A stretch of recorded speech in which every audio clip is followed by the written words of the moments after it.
আসসালামু আলাইকুম। আমরা আজকে দেখব মিথেনের সংকরীকরণ এবং তার অরবিটাল চিত্র। আমরা কিন্তু জানি মিথেন কোন সংকরীকরণে আছে।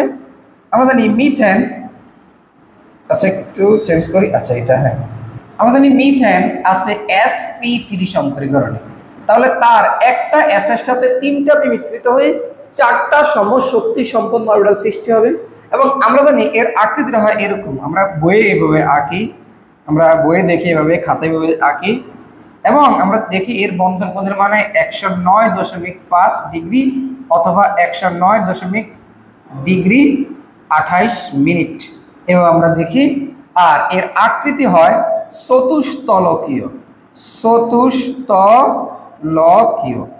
কিন্তু আলটিমেটলি এখানে দেখলে একটু হিজবিজি লাগে, কিন্তু আলটিমেট চেহারাটা কিন্তু এই যে এটা, এই যে আমি যদি খেয়াল করি, এই যে কার্বন এর সাথে এই যে সবগুলো অরবিটাল, তো এখানে দেখো এই প্রত্যেকটার বন্ধন কোণের মান কিন্তু এখানে এক। আমরা কিন্তু এখান থেকে বলতে পারি এই প্রত্যেকটা বন্ধন কোণের মান কিন্তু এক। আমি একটু আরেকটু ক্লোজলি তোমাদের দেখানোর চেষ্টা করি, ব্যাপারটা ক্লোজলি আমি দেখাই। হ্যাঁ, এই যে আমরা দেখি এই যে আমাদের এই যে CH4 এর আকৃতি কিন্তু এই যে এটা, ঠিক আছে আকৃতি। এখন আমি যেভাবেই ঘুরাই না কেন বন্ধন কোণের মানে কিন্তু সেম সেম থাকবে।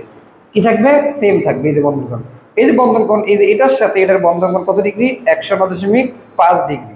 দেখো আমি এভাবে ঘুরাইলো যা, এভাবে ঘুরাইলো তা। এবার আসো এর আকৃতিটা কি হয় চতুস্তলকে একটু দেখার চেষ্টা করি। আমি যদি এটা একটা তল কল্পনা করি, এটা একটা তল, এটা একটা তল, নিচে একটা তল, তাহলে চতুস্তলকীয়। আই থিঙ্ক আমরা এটার আকৃতিটা বুঝতে পারছি। এটার ফোকাসিং একটু নেই।